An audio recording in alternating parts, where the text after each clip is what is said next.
Olá, bem-vindos ao podcast da Tradição Diânica do Brasil. Eu sou Totti Amptar, sou professor, musicista e bruxo wiccaniano iniciado na Tradição Diânica do Brasil. E eu sou a Minerva Eine, sou designer, escritora, dedicada à tradição diânica do Brasil. Este podcast é uma iniciativa da TDB e nasceu com o objetivo de facilitar o acesso à informação sobre a religião Wicca e suas práticas. E no episódio de hoje, vamos falar sobre o Sabbat Soen. Vamos entender a sua história, sua origem, sua simbologia. Vamos falar sobre como ele é celebrado atualmente e principalmente sobre seu significado. E para falar sobre esse tema, a gente convidou Pritânia Abreu Segit. Ela é professora de português, formada em letras português e italiano pela USP, Universidade de São Paulo, bruxa wiccaniana iniciada na tradição diânica do Brasil e condutora do Círculo de Mulheres. E também reconsagradora do Ventre. É uma iniciativa e um trabalho mágico da tradição diânica do Brasil para o reempoderamento do feminino. Além disso, ela é tutora dedicada de Paul e Shani, que são dois gatos persas maravilhosamente peludos. Muito bacana, né? Vamos começar? Oi, Pritânia, muito obrigado por estar aqui com a gente hoje. Seja bem-vinda. Muito obrigada pelo convite, gente. É um prazer estar aqui com vocês. O prazer é todo nosso. Pritânia, antes de entrar no tema do nosso episódio, que é o Sabbat Soen, a gente quer saber um pouco mais sobre você e também sobre a sua relação com a Wicca. Como e quando você ouviu o chamado para se tornar wiccaniana? Eu ouvi o chamado pela primeira vez quando eu tinha uns 12 anos de idade, e nessa época eu estudava numa escola de freiras, então não foi exatamente muito bem visto pela galera, mas foi quando eu comecei a estudar um pouco sobre o Wicca, mas eu ainda era uma criança, né? Não é um estudo, na verdade, mas eu li alguns livros na época. Mas naquele período eu não conseguia encontrar Deus em lugar nenhum, eu não via a deusa quando eu olhava pra lua, por exemplo. Eu só olhava pra lua e pensava assim, é um satélite. Depois disso, eu me tornei ateia, porque eu descobri que eu não via divindade em lugar nenhum. Continuei ateia durante aproximadamente 7 anos, até que no meu primeiro ano de faculdade, eu literalmente comecei a voltar a ouvir o que a gente chama de chamado da deusa, que é eu comecei a pensar muito em todas as coisas que eu já tinha lido, pensar sobre a deusa, pensar sobre a Wicca em si, e aí eu voltei a procurar isso. Eu encontrei pessoas aleatoriamente no meu caminho que me trouxeram de volta para o assunto e me deram algum direcionamento. Foi quando eu li pela primeira vez o livro da Starhawk, do A Dança Cósmica das Feiticeiras. E naquele momento, enquanto eu li aquele livro, eu tive a sensação de que era exatamente aquilo. Que alguém era tão doido quanto eu e tinha descrito o que eu sentia e o que eu entendia de forma perfeita. Então eu não devia ser doida sozinha, pelo menos. E aí, a partir daquele momento, foi quando eu comecei a ver a deusa em todas as coisas. E aí, eu comecei a me chamar de politeísta. Nesse caminho, poucos meses depois, quando eu encontrei a Abra Wicca, que é a Associação Brasileira da Arte e Filosofia da Religião Wicca, que, na época, fazia rituais públicos no Parque do Ibirapuera, em toda a lua cheia. E aí, a partir da Abra, eu conheci as pessoas da tradição diânica do Brasil. E, assim, eu comecei o meu processo da minha dedicação e até a minha iniciação. Isso foi há 13 anos atrás. Então, Pri, você falou que logo depois que conheceu a TDB, você entrou num processo de dedicação e depois veio a iniciação. Você conseguiria diferenciar esses dois processos? Qual é a diferença de dedicação e iniciação? A grande diferença é que a dedicação, ela é um processo para você conhecer como que funciona tanto a religião da Wicca quanto para você decidir se você quer de fato seguir um caminho sacerdotal, que obviamente não é todo mundo que tem chamado para votos sacerdotais. Então, a dedicação ela serve para isso. Ele é um comprometimento mais leve que a gente faz para ir aprendendo, tanto aprendendo com as pessoas que já são iniciadas e com os colegas que estão na dedicação também, quanto com o material teórico, né, os livros, e você ir se acostumando à rotina do sacerdócio e você saber exatamente do que é que você está falando, né? Então, é um processo realmente de aprendizado antes de você fazer o compromisso iniciático. A iniciação já é um compromisso direto que você faz com os deuses, normalmente depois de ter passado para a dedicação, na TDB é assim, e de ter feito um certo nível de treinamento, tanto em treinamento mágico, quanto em conhecer a história da religião, como que ela funciona, os motivos que ela é dessa forma, qual é o sentido que as celebrações têm, esse tipo de coisa. Aí você faz esse compromisso, que é um ritual iniciático, como tem em várias outras religiões, e aí você faz esse compromisso de você viver como os deuses no mundo e ser um sacerdote ou uma sacerdotisa. E aí, normalmente, na Wicca e na TDB é dessa forma, a pessoa faz um juramento de se comprometer com a lei tríplice. Essas são as diferenças básicas entre um dedicado e um iniciado. Muito legal, Prit. E você pode contar um pouquinho pra gente o que mudou na sua vida, pensando antes de você se tornar wicaniana e agora que você é wicaniana com mais de 13 anos de experiência como sacerdotisa? O que mudou na minha vida, primeiro, foi que eu aprendi a fazer magia muito melhor, assim, sabendo o que eu tava fazendo, né, pra começo de conversa. Eu ganhei toda uma comunidade, né, toda a minha família mágica, seja da minha tradição, que eu amo muito, mas toda a comunidade dos wicanianos em si. Então, pra mim, em primeiro lugar, trouxe essa sensação de pertencimento e não tem um nome melhor para dizer isso do que o que a gente chama de vocação, né? Estar na Wicca como uma sacerdotisa, tipo, servir a deusa e os deuses antigos, para mim, é realmente uma satisfação, apesar de alguns perrengues que a gente passa no meio do caminho. Então, eu não vejo hoje em dia minha vida sem isso, porque para mim não faz sentido. Então, eu aprendi muito dentro da Wicca, eu mudei muito quem era como pessoa, que eu era uma adolescente, né, quando eu cheguei. Hoje em dia eu tenho 32 anos, então faz tempo. Mas eu aprendi muito sobre mim, especialmente. Mais do que qualquer outra coisa, mais do que aprender sobre bruxaria, sobre magia, sobre a relação com os deuses em si. Estar na Wicca, pra mim, é e continua sendo um caminho de autoconhecimento pra saber exatamente quem eu sou de verdade. E estar em paz com isso, sabendo que a deusa me escolheu pra estar aqui pela pessoa que eu de fato sou. Então, pra mim é uma coisa muito especial. E só mais uma curiosidade, você chegou a falar que durante a sua adolescência você virou ateia, que você olhava pra lua e via um satélite. Hoje em dia isso com certeza mudou. Como é que você faz essa relação entre quem você é agora e essa adolescente que era muito cética? Eu entendo que o que aconteceu foi uma mudança de... Eu poderia dizer de paradigma, mas é como se eu enxergasse o mundo com uma lente diferente. Eu acho, pelo menos pela minha experiência pessoal, que é muito mais fácil você passar de ateia para politeísta do que de monoteísta para politeísta. Porque é mais ou menos isso. Eu olhava o mundo e eu não enxergava uma divindade em lugar nenhum. Mas como wicaniana, eu passei a entender que a divindade não estava em algum lugar específico. Ela está em absolutamente tudo. Ela é absolutamente tudo, mais do que estar. Então, eu entendo que foi um processo de aprender a ver, ou aprender a sentir e me conectar com isso. De monoteísta, eu passei para ateia, e de ateia, eu passei para politeísta nesse processo. Maravilhoso, Prit. A gente espera ter uma outra oportunidade para falar mais ainda sobre as suas experiências, receber mais você aqui no podcast. Queria abrir esse episódio com uma experiência pessoal. Eu conheci a Wicca quando eu tinha 13 anos e eu lembro que nessa época eu criei um perfil chamado Samhain Wizard, que seria relacionado aí ao sabá de Samhain. Eu queria saber de você, o que você diria para a Minerva de 13 anos que tinha esse apelido Samhain Wizard e como que é a pronúncia adequada do sabá? Bom, pra Minerva de 13 anos, eu diria que a pronúncia não tá exatamente correta. O mais comum é a gente pronunciar Sowen ou Sowen, né? Porque a palavra vem dos idiomas celtas, né? Então ela tem essa pronúncia diferente do que a gente escreve, né? Então seria isso.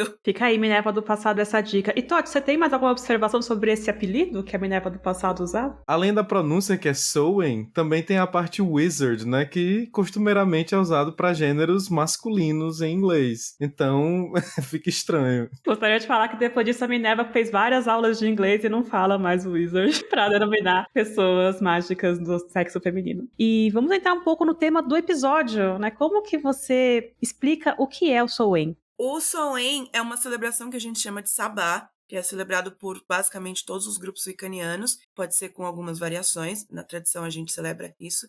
A roda do ano dos wicanianos, ela é dividida em 8 grandes celebrações, que são os sabás. E esses sabás, eles são divididos em sabás maiores e sabás menores. Os sabás menores, eles são celebrações que os povos celtas chamavam de celebrações dos equinócios e dos solstícios. Então, que são celebrações marcadas pelo posicionamento entre o Sol e a Terra, que marcava a quantidade de horas que a gente tinha no dia, entre dia e noite, né? Os sabás maiores são o que a gente chama de celebrações do fogo, que não são marcados por esses pontos astrológicos, e aí a gente tem mais 4. O Samhain, ele é então o começo e o final do ano, ele é o ano novo dos povos celtas, e eles celebravam nessa data como é celebrado em várias partes do mundo nesse período, um momento de maior união entre o nosso mundo e o mundo dos que passaram antes da gente, os nossos ancestrais. Então, o Samhain, ele é uma data que ele marca o momento em que a gente chama do véu entre esses dois mundos, ele tá mais tênue. Ele é uma celebração, então, para marcar tanto o momento de se honrar essa ancestralidade, todos que vieram antes da gente e possibilitaram que nós estivéssemos aqui, quanto usar a sabedoria deles e todo o esforço que eles fizeram em vida para ajudar a nos manter vivos durante o que seria o inverno, que no hemisfério norte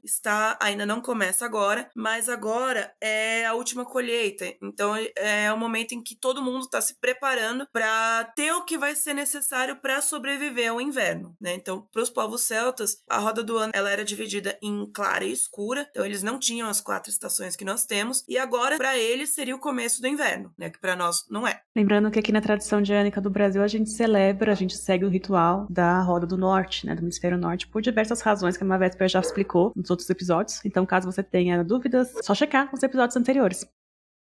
Excelente. E Pri, essa data, né, do Samhain, de 31 de outubro, também é conhecido como Dia das Bruxas. E por que esse nome? Qual é a relação? Se tem alguma relação com o Samhain ou não? Tem uma relação tradicional com o Samhain, não é o Halloween. O Halloween, ele é uma versão adaptada que foi criada muito depois, já por povos cristianizados, né, já pelos cristãos, que é uma forma de manter alguns dos costumes que eram praticados no Samhain, porque você celebrando ou não a energia do que está acontecendo no mundo no momento é a mesma, mas os povos já cristianizados, especialmente nos Estados Unidos, eles criaram essa festa e adaptaram alguns dos costumes que eram costumes tradicionais dos povos pagãos que celebravam o Samhain, né? Então é por isso que a gente tem no Dia das Bruxas as mesmas cores tradicionais que fazem parte do Samhain, que são o preto, o laranja e o roxo, né? O preto que representa em alguns desses grupos a escuridão. Para os wiccanianos ele não representa a morte, mas para a comunidade em geral no ocidente ele é muito usado para representar a morte, então tem a ver com a ideia do que está rolando no Samhain, nessa parte da celebração dos ancestrais. O laranja, que é uma cor da vida, mas é especialmente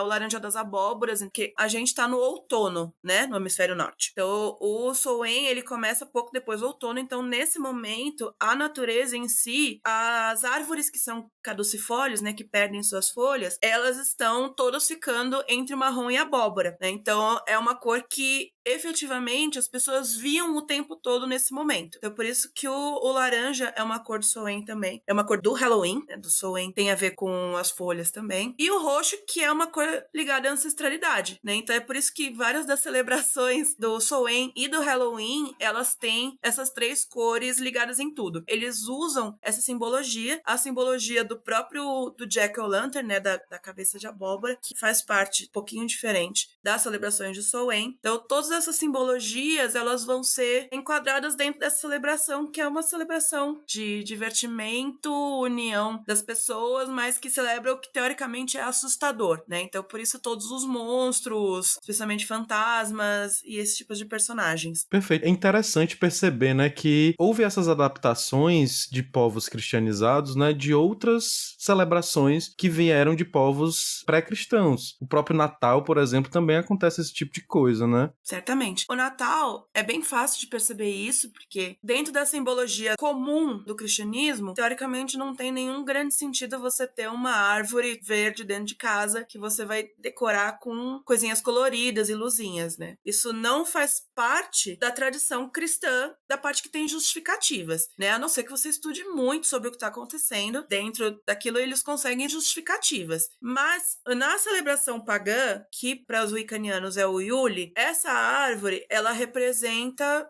a manutenção da vida. A ideia de que você pode sobreviver ao grande inverno, que efetivamente está começando ali na celebração, né, em torno do dia 20 de dezembro. É aquele inverno que vai durar mais uns 3 meses. E no hemisfério norte, esse inverno significa estar debaixo de neve. Efetivamente, as pessoas iam ficar em casa e toda a paisagem que elas veem pro lado de fora da casa delas é branco. É branco, é neve, tipo, não dá pra sair, ou é muito difícil sair. E a ideia de você trazer trazer um pinheiro, que é uma árvore que ela não deixa de ser verde para dentro da sua casa, é você trazer essa capacidade de sobreviver à brancura do inverno, ao frio, ao espírito da morte que paira por ali, porque tudo que não tiver conseguido gerar o que precisava e estocar o que precisava vai perecer durante o inverno, né? Então, a ideia é você ter essa árvore que é a representação da vida que persiste e você adorná-la com coisas que também representam a vida. Então, que representam a luz do próprio sol, que junto com isso no Yule, a gente tem a noite mais escura do ano. Então, a partir daquele momento, os dias vão ficar cada vez maiores, bem de pouquinho, né? Então, é um retorno dessa luz, mas que ainda tá muito fraca nesse período. Então, a ideia é de você alimentar essa luz com a força vital que não morre nem durante o inverno. E, normalmente, decorações que são muito vermelhas, que representa a fruta da vida, né? Representa o sangue, que é a própria continuidade da vida. Então, a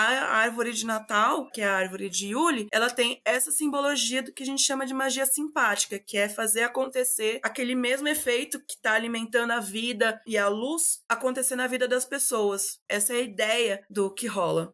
Hoje em dia a gente pode ter uma visão um pouco mais divertida do que é o inverno, né? De sair, de brincar com a neve, de fazer bonecos de neve, mas para a civilização pré-cristã, o inverno era muito rigoroso, era sinônimo de morte, né? Sim, era muito importante para as pessoas isso, porque é muito claro, e aí falando um pouquinho do Samhain de novo, o Samhain foi a última colheita, né? Então quando a gente passa do Samhain, tudo que as pessoas tinham para sobreviver aqueles próximos 3 meses de neve já estava ali. Então ou as pessoas tinham estocado direito, né, sem deixar que as coisas estraguem, ou o que elas tinham era aquilo, não tinha mais de onde tirar comida depois daquilo. Então não tinha mais de onde tirar uma boa parte da lenha. Então assim, o que tinha de lenha, o que tinha de comida, de grãos, era aquilo. Então a partir daquele momento, e por isso que o Samhain também é um sabá que fala sobre reclusão, o que você tem ali é o que as famílias torciam para ser suficiente e manter todo mundo bem, além de vivo, especialmente, né? Mas minimamente vivo já ajudava, né? Porque, especialmente nos lugares mais frios da Europa, caía neve sem parar. Então, as pessoas ficavam com alturas de metros de neve na frente das casas. Então, não tem como sair. Por isso que é tão importante os tipos de comida que se fazia também. E aí, nesse ponto, eu posso contar uma história pessoal, que o meu avô, ele era italiano. Ele contava que o meu bisavô era lenhador na Itália. Ele passava muita fome nos invernos antes dele conhecer a minha bisavó, porque a minha bisavó, ela sabia fazer aquelas carnes embutidas e as compotas de geleia, que é a comida que sempre se usou, né, que conseguia durar durante o inverno, que não era necessariamente fresca, né? Uma conserva, né? São as conservas. Então, a minha tataravó, como ela sabia fazer isso, quando meu tataravô casou com ela, ele deixou de passar fome no inverno. Então, assim, não é uma coisa tão distante da gente essa realidade, né? Porque são 3 gerações, né? Não é uma coisa que a gente tá falando, não, há 500 anos atrás. Não, isso aqui tem 100 anos, né, que estava acontecendo. Então, essa é a realidade muito literal da vida das pessoas, né? O que você precisa fazer e saber para você poder sobreviver. Então, quais são os ensinamentos que você precisa ter adquirido durante o ano? Britânia, a gente tem aqui no Ocidente a celebração do Dia de Finados, no dia 2 de novembro, e também, no mundo todo, o início do signo de Escorpião, aí no dia 21 de outubro em diante, né? É coincidência com o Samhain? Não existe coincidências, né, nesse tipo de coisa. A celebração do Dia de Finados, assim como várias outras celebrações que a gente tem nesse período do final de outubro, no mundo inteiro, ela é uma celebração que fala de forma cristianizada, claro, mas de alguns dos aspectos do Samhain. Especialmente essa ideia de você honrar os seus mortos queridos, né? Aqueles que já se foram antes da gente, né? Que viveram, que adquiriram conhecimentos, que aprenderam coisas e manter essa história viva. Então, o Dia de Finados, ele também é uma forma cristianizada de celebração da mesma energia que rola no mundo todo. Além do Dia do Finados, a gente tem celebrações que acontecem em outras partes do mundo, como eu não lembro agora o nome da celebração, e eu vou pedir desculpa por isso, mas na China, no Japão e na Coreia, e em mais alguns países, da segunda metade de outubro para frente, porque o calendário deles é um calendário lunar, então não cai no dia 31 por isso, é o momento em que eles fazem a limpeza dos túmulos dos ancestrais. Então, nessa celebração, as famílias vão até os cemitérios e elas limpam os túmulos dos seus ancestrais. E elas fazem piqueniques, elas comem juntos ali, elas celebram essa ideia E tem como representação dessa manutenção da vida o símbolo do crisântemo também, que é aquela flor bem amarela que lembra o sol. Então ela traz essa mesma ideia, tá? Então assim, fora o Dia de los Muertos que acontece no México, então também são várias celebrações que a gente tem acontecendo mundialmente que tem essa mesma temática, o que mostra pra gente que os povos antigos de várias culturas, eles percebiam esse momento da mesma forma, que é o momento da entrada do Sol em Escorpião, porque o Escorpião, ele é o signo que ele traz essa ideia da morte em si, não apenas por causa do Escorpião ser venenoso, mas ele é regido por Saturno, né, que é o deus do tempo, é o deus das colheitas e é o deus que fala sobre o que você conseguiu criar naquele momento para se manter para o próximo ciclo. Então, não é uma coincidência, é uma percepção mundial do qual é o ciclo que tudo na Terra está passando naquele momento. Excelente. E Pri, trazendo agora um pouquinho mais para nós wiccanianos, né? Quais são as divindades celebradas no Samhain?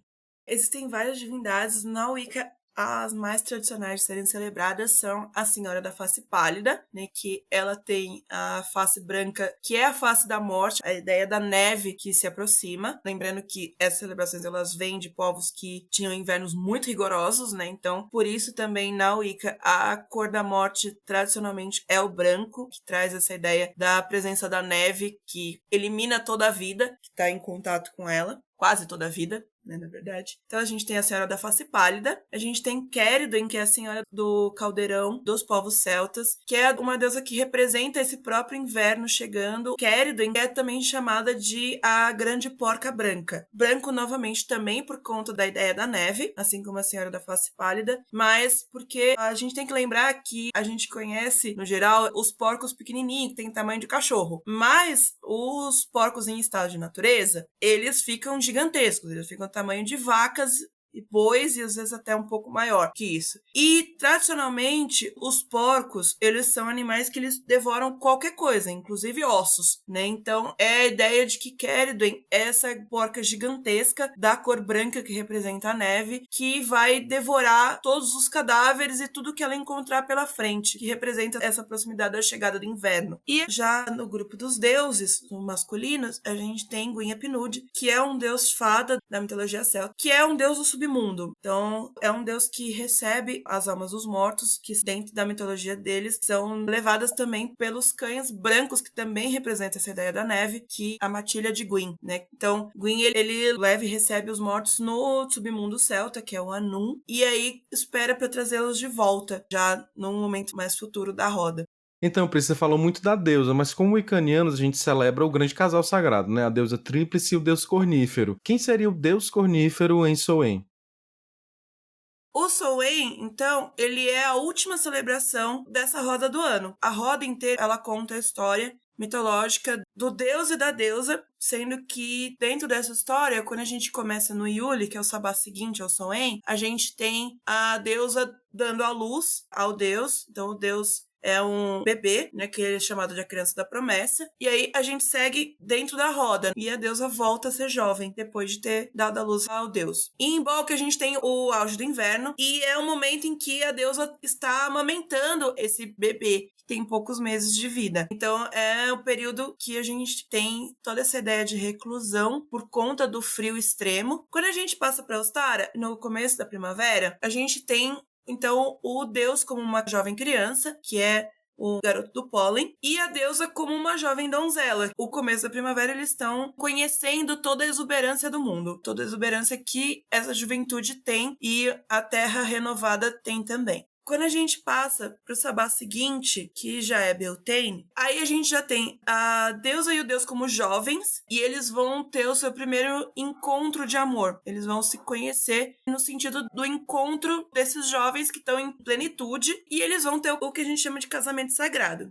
Seguindo, a gente passa para Lita, que é o solstício de verão. A gente tem um momento em que os deuses já tiveram seu primeiro encontro, esse encontro sexual, na verdade, que é o que conta a história das brumas de Avalon, né, nas celebrações de Beltane. Pra quem nunca viu, vale muito a pena assistir e ler os livros, melhor ainda. A gente tem a deusa e o deus num momento de grande poder, que é um momento de floração, que representa Deus e a Senhora das Rosas. E a gente tem o deus como um jovem maduro no momento de grande exuberância, que é o momento que a gente vai ver que ele vai crescendo cada vez mais. Em vitalidade, ele é aquele jovem caçador forte, eles vão chegando na idade mais madura. Quando a gente passa para Lamas, a gente já tem a primeira morte do deus. Então, o deus, ele é essa figura exuberante ainda que alimenta as plantações, por isso que vai existir essa colheita. Então a gente tem a primeira colheita e a deusa ela começa a passar da juventude para a idade mais velha, porque ela vai se tornar ceifeira. E no Lamas a gente vai ter a colheita dos grãos, que representam a primeira morte desse deus. Seguindo em frente, a gente passa para o Mabon, que é a segunda colheita, que é a colheita das hortaliças e grande parte das frutas. No Mabon, o deus é essa figura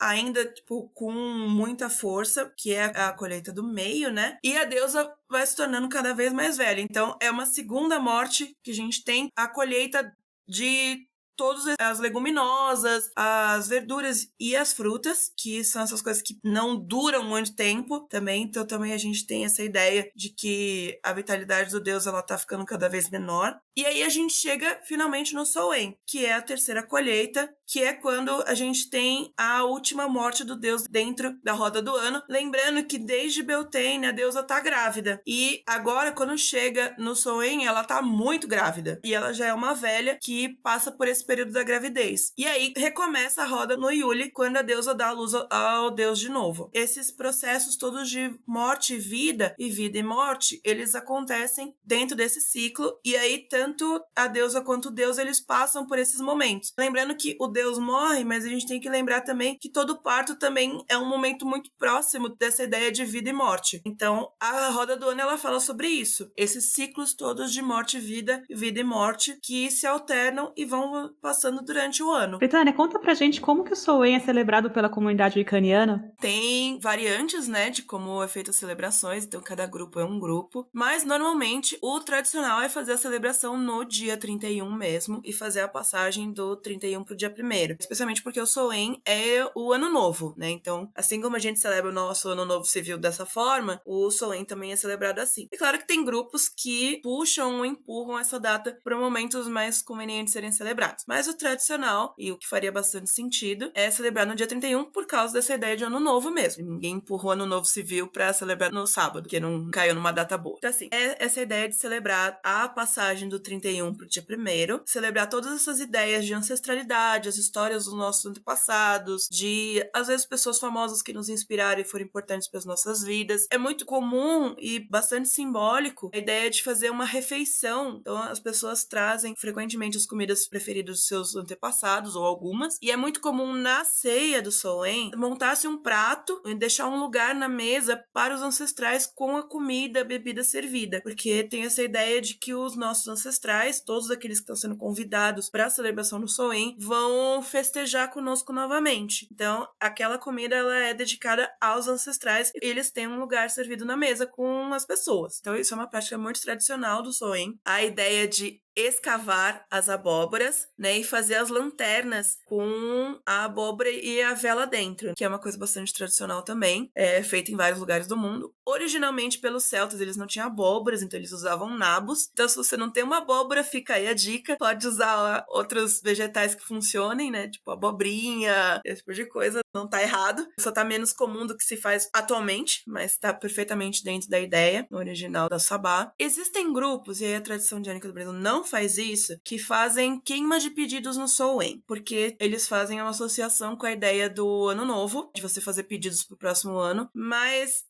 observando a simbologia do Soen em si, então, que é esse momento que vai começar o inverno, o período escuro do ano, não é uma coisa que faz muito sentido, tá, dentro da simbologia. É uma coisa que faz sentido no ano novo civil, porque o ano novo civil tá acontecendo, a gente tá chegando em signos mais solares, esse tipo de coisa. No Soen, a grande preocupação dos povos era sobreviver, né? Então, não dava tempo de você pedir um emprego novo, né? Tipo, eu quero um namorado. Então, assim, não era momento de pedir assim, tomara que os meus animais tenham bastante filhotinhos no próximo ano. Porque a preocupação vigente, assim, que tomava o espírito das pessoas é tomara que a gente sobreviva nos próximos 3 meses. Então, é uma coisa que muitos grupos fazem, mas não faz muito sentido dentro da simbologia do Soen em si. Quais são algumas das comidas e bebidas tradicionais do Soen? De comidas tradicionais no Soen, a gente tem especialmente a carne de porco, que remete a essa ideia da celebração da grande porca branca, que a ideia de você consumir aquele animal é a ideia de que você honra a energia dele na manutenção da vida. Então, é por isso que na Wicca, nessas celebrações como, por exemplo, Ostarex, que a sincretização da Páscoa, né, a gente come coelho, por exemplo, e no Soen a gente come carne de porco. Então, essa ideia de você estar honrando aquela vida na manutenção da sua própria vida. E comer coisas de maçã, porque Soen também é a festa da maçã, que nesse período é o momento que se tem a colheita nas macieiras. E a maçã é uma fruta muito importante também, especialmente porque ela é uma das frutas que conseguem ser mantidas frescas durante o inverno. Então, os nossos ancestrais, eles armazenavam as maçãs em barris, e se não tivesse nenhuma maçã estragada no meio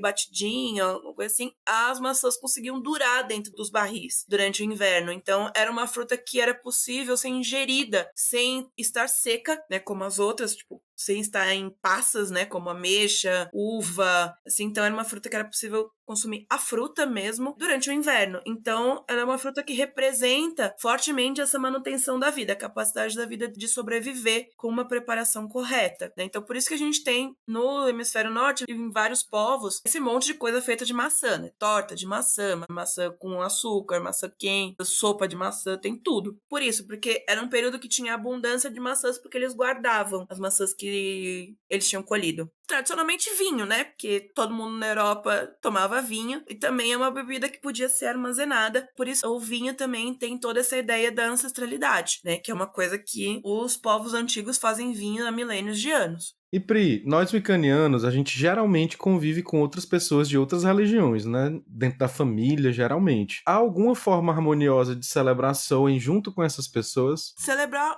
o Samhain em si é um pouquinho mais difícil, mas você sempre pode, por exemplo, fazer as suas comidas ritualísticas, ou seja, fazer uma carne de porco, ou um purê de maçã, uma torta de maçã, e compartilhar isso com seus familiares. Porque, querendo ou não, todas as celebrações da Wicca são festas, por isso que a gente chama de celebração. Então, eu acho que é sempre de bom tom você poder incluir as pessoas no que seria simplesmente, entre aspas, uma festa, né? Que é uma comemoração da vida. Então, se a sua família aceita fazer um jantarzinho do que seria Halloween, eles não necessariamente, inclusive, precisam saber que você tá celebrando o Samhain. Eles podem, mas aí depende muito de como é a família de cada pessoa. A gente sabe que tem famílias que aceitam melhor, que convivem melhor com praticantes do paganismo, praticantes da Wicca, e tem famílias que não. Então, uma das grandes formas de você poder unir tudo, fazer a sua celebração e celebrar a sua família junto, é você poder partilhar as comidas, usar um momento para compartilhar histórias dos ancestrais. Uai, me conta daquela tia que você conhece, você conheceu que fazia tal coisa. Então, a ideia principal é você manter a ideia da celebração em si. Então, você não precisa necessariamente chamar seus familiares pro seu ritual de Samhain, tipo, dentro do círculo, se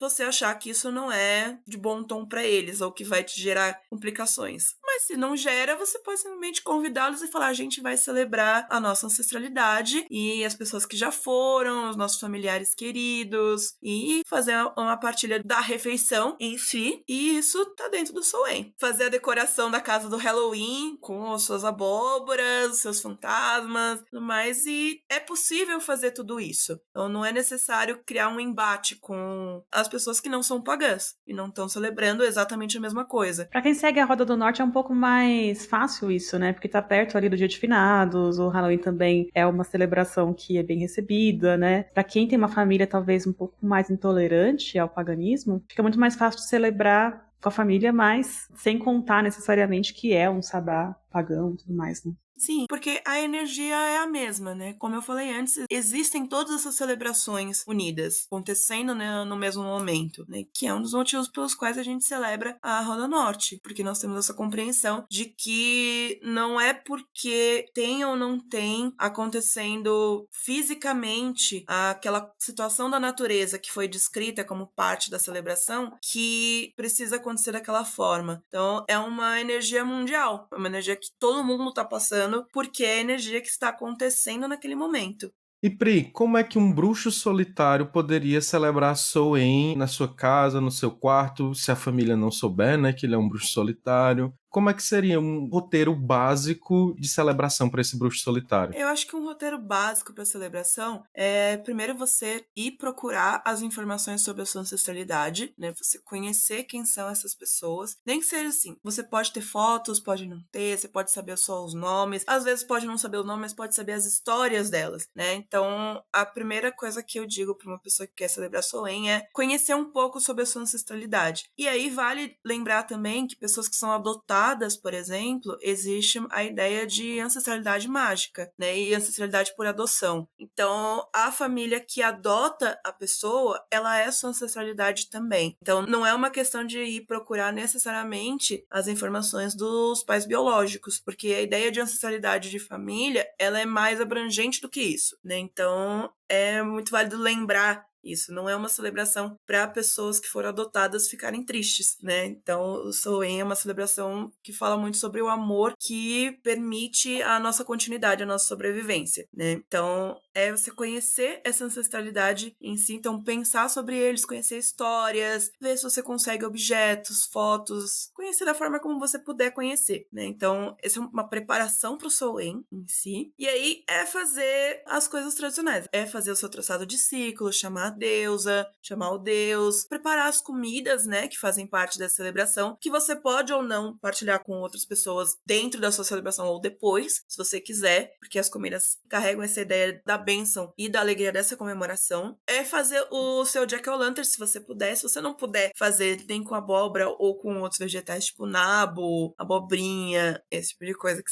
às vezes são mais fáceis de achar, dependendo de onde você tá. Fazer simbolicamente. Então, a ideia é você ter um lugar onde você possa acender uma vela, se possível. Essa vela, ela serve para você convidar os ancestrais que você quer que estejam com você. Lembrando que isso vale também. Você pode chamar seus pets que já se foram, que eles também são parte dessa ideia, dessa energia que te manteve vivo. Eles partilham histórias de felicidade, de alegria com você. E você pode usar também pessoas que te inspiraram, que não são da sua família. Então, tipo, pessoas que você considera artisticamente importantes, ou pessoas que te moveram e alimentaram a sua força de vida de alguma forma. Então, tudo isso é muito válido. Então, é a ideia de você convidar essas pessoas, esses animais, quem você for convidar, partilhar as refeições com eles, né? Então, essa coisa de você poder deixar um prato servido para eles durante a noite. E, assim, se você estiver celebrando sozinho, você pode relembrar as histórias, pode rever fotos, porque é costumeiro a gente montar um pequeno altarzinho com coisas e nomes de ancestrais, né? Pra honrá-los nisso, então lembrar de convidá-los para a celebração. Lembrando que sempre a ressalva de que convidar ancestrais para o ritual é sempre bom você fazer o adendo na hora do convite do tipo de prática que você está fazendo. Então, convidar ancestrais que sejam compatíveis com a sua forma de prática e que vão lidar bem com essa energia, eles não vão se sentir ofendidos pelo convite. Ou, quando eles entrarem, eles já sabem que é isso, então eles vão lá só para celebrar em amor. Então, é importante sempre fazer essa ressalva de convidar ancestrais que sejam compatíveis com a sua forma de prática e que não vão interferir negativamente no seu ritual. A gente tem que lembrar que nem todo mundo é pagan lover, né?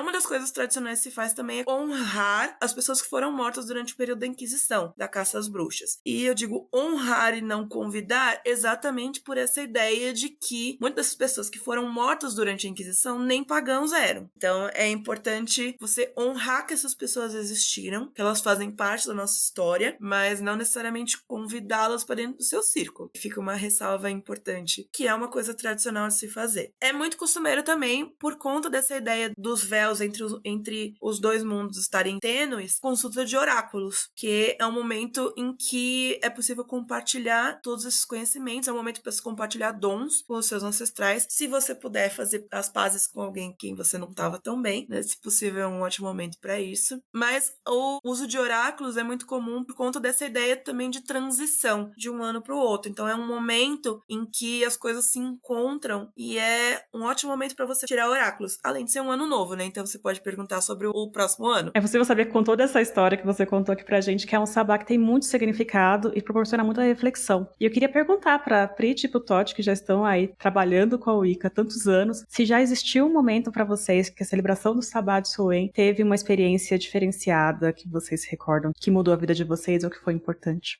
Bom, Soen é meu sabá favorito, sempre foi, na verdade. Como eu disse, pra mim Soen é uma celebração que fala muito de amor. Há 5 anos, se não me engano, a minha avó materna faleceu 5 dias antes do Soen, né? Então, eu já não falava com ela fazia mais ou menos uns 2 anos, porque a gente teve um problema familiar, bem sério. Mas a minha avó sempre foi uma pessoa que eu amei muito. Sim, ela foi muito importante na minha infância. Então, pra mim, ela era um grande ponto de carinho. E ela ter falecido 5 dias antes do Soen, pra mim, foi muito especial, porque naquele Soen foi a primeira vez que eu pude revê-la, né? Então, foi muito emocionante pra mim. E revê-la sem me preocupar com tudo que tinha acontecido. Então, eu acho que esse foi o Soen mais especial que eu tive. Curiosamente, o meu avô faleceu 2 anos depois, 7 dias antes do Soen, inclusive. Então, também foi um momento que eu pude revê-lo e sabendo que literalmente os dois foram se encontrar. As circunstâncias da morte do meu avô foram claramente com vontade de rever a minha avó, então eu digo que meu avô morreu de saudade pra encontrá-la. Então o Soen, pra mim, ele tem essa carga emocional que fala estritamente de amor. Então ele fala sobre o amor que perpassa os tempos e a capacidade desse amor nos encontrar de forma muito visceral no Soen.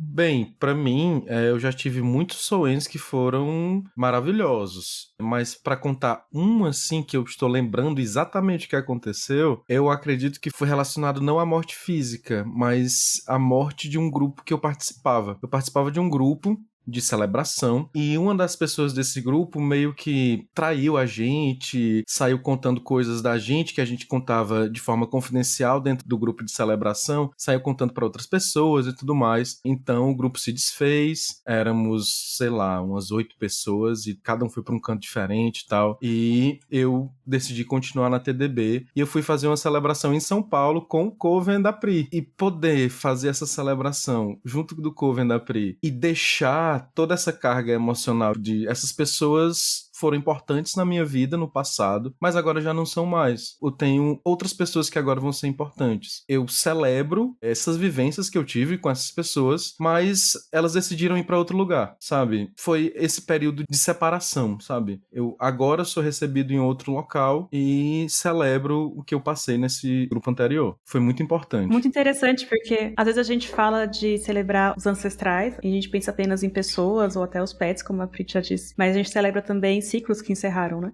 Exatamente. Eu acho que esse sentido de morte, a gente pode deixar ele mais metafórico, né? A gente passa por diversas mortes, por diversos fins de ciclos ao longo da nossa vida inteira. E ao longo de um ano também a gente passa por muitas coisas que terminam, que findam, né? E eu acho que Soen é o período de olhar pra isso, né? Também. E você, Minerva, você também é bruxa solitária há muito tempo. Você deve ter algum Soen que foi mais marcante. Olha, como fui bruxa solitária por muito tempo, eu fiz várias besteiras, como vocês podem imaginar, e provavelmente como vários outros bruxos solitários também já fizeram. Por exemplo, testar a roda do norte, a roda do sul, a roda mista, e durante algum tempo eu celebrei em maio. Eu sempre senti muito desconectada do Soen em maio, né, pessoalmente. Assim, eu sei que tem pessoas que se adaptaram e tocam super bem com isso, mas pra mim sempre foi um momento de muito estranhamento, porque também meu aniversário é em junho. Maio pra mim costuma ser um momento de festa, né? Muitas pessoas da minha família nasceram, e enfim, Soen é um outro momento, né? Um adendo aí a questão da roda, os nascimentos da minha família. Mas o Soen mais lindo que eu tive foi no ano passado, que eu participei junto com o Cirex e com a facilitação da Mavesper, e foi quando eu tive o primeiro contato com todos os elementos do Sabá, então com a maçã, com o pão, com o vinho, com pessoas que acreditam no que eu acredito, e foi muito especial, e tive a oportunidade de honrar de uma forma mais significativa os meus ancestrais, todos os meus bichinhos que passaram pela minha vida, e foi muito bacana, eu gostei muito. E Minerva, só uma ressalva, eu acho que testar a roda não é besteira não, viu? Eu acho que é fundamental pra todo mundo que tá iniciando a bruxaria testar as rodas, né? A gente tem a roda do sul, a roda do norte e também a gente tem a roda mista. Eu acho que é fundamental você passar pelo menos um ano fazendo cada uma pra você ver o que funciona com você, né? É porque é muito diferente você saber racionalmente o que acontece na roda, falar assim, tá, agora é hora de celebrar tal coisa, e você poder vivenciar e ver o que se encaixa melhor pra pessoa, né? Então, as pessoas que celebram pela roda sul ou pela roda mista, eu não acho que elas estão fazendo uma coisa que tá fora Eu só acho que, pela minha experiência pessoal, isso não funciona pra mim, né? Porque o meu corpo e os meus tempos não são os tempos da roda sul e nem da roda mista. Os meus tempos de vida, eles seguem a roda do hemisfério norte. Mas as pessoas são diferentes. Então, eu acho que mais do que a gente saber como que funciona, é vivenciar. Porque a Wicca é uma religião de vivência, né? Então, é legal você saber os motivos das coisas, é importante você saber porque faz sentido, saber que não foi só inventado assim, alguém teve uma grande ideia e falou, vamos fazer tal coisa. É saber que as coisas têm um motivo pra ser do jeito que são, mas mais do que a teoria, tem que funcionar na vivência da pessoa. Porque tem gente que vai chegar no 31 de outubro e não vai estar na energia de Samhain. A pessoa vai estar em Beltane. E tá certo, é a energia dela. A gente não tem que ditar regra pra uma coisa que nós não estamos vivendo, né? A vida da pessoa, é ela que tem que saber o que ela tá celebrando naquele momento. Então... É verdade, né, gente? Porque é muito interessante isso, porque a minha vivência mesmo, celebrar Samhain em maio era bem confuso. Então, mas pode ser que para outras pessoas não seja, né? Mas foi muito especial, e assim, e é muito legal fazer parte de uma família mágica. Eu já fiz também, e foi estranho. Estranho, né? Parece que você tá meio peixe fora d'água. Já celebrei Yuli também, em Lita, né, que é final de junho, e me sentia muito sozinha, assim, parece que só eu que tava, e realmente era só eu que tava, né? Nessa vibe. Tinha mais uma galera, mas não acho que seja a maioria da galera. É verdade. E, gente, a Minerva teve essa experiência, né, com a TDB, celebrando com o Cirex da TDB, o círculo externo da TDB. Lembrando que os círculos externos ainda funcionam, caso vocês queiram conhecer a tradição diânica do Brasil. Nós estamos aqui, vocês podem entrar em contato com a gente, beleza? É uma excelente porta de entrada, gente, uma super oportunidade. Você não precisa ser wiccaniano e pode ter vários aprendizados aí com pessoas bem experientes que cuidam do nosso Cirex. Infelizmente, estamos chegando ao final do nosso episódio. Infelizmente mesmo, que tava muito bacana, tava muito interessante. Britânia, muito obrigada por compartilhar seu conhecimento, pelo seu tempo e pela sua experiência. Eu que agradeço pelo convite, muito obrigada, gente, foi ótimo. Eu amo Samhain, amo falar sobre ele, então é uma celebração que me deixa muito feliz. Eu que agradeço imensamente e desejo muita sorte pros futuros. Obrigado, Pri, por estar aqui. Nós nos despedimos agora. Tchau, gente. Tchau, pessoal. Tchau. Feliz encontro, feliz partida para um feliz reencontro. Até mais. Finalizamos o nosso bate-papo de hoje com a Pritânia Breu Segit, sacerdotisa da deusa na tradição diânica do Brasil. Esperamos que você tenha gostado e fica aqui o nosso convite. Queremos muito que você participe da construção desse podcast. É isso aí. Caso tenha dúvidas, sugestões, reclamações, elogios, comentários sobre esse episódio, ou caso queira indicar uma pessoa especial para vir aqui conversar com a gente, escreva para tradiçãodianicadobrasil@gmail.com, sem nenhum acento, gente, lembra disso, ou por qualquer uma das nossas redes sociais. Este episódio é uma produção da Tradição Diânica do Brasil e foi editado pela Luciana Borrasca.